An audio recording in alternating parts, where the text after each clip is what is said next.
Hello everyone, welcome back to another episode of Technologyglance.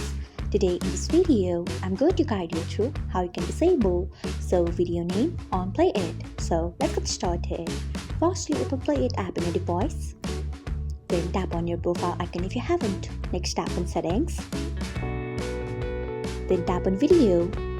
Next you can see the option of Show Video Name. Turn off it by tapping on it. So this is how you can disable Show Video Name on PLAYit. Thanks for watching. If you found this guide helpful, we would love it if you hit the thumbs up button below. We upload great new tech tutorials like this one every day. So do not forget to subscribe to our channel and hit the bell icon so that you'll never miss another update.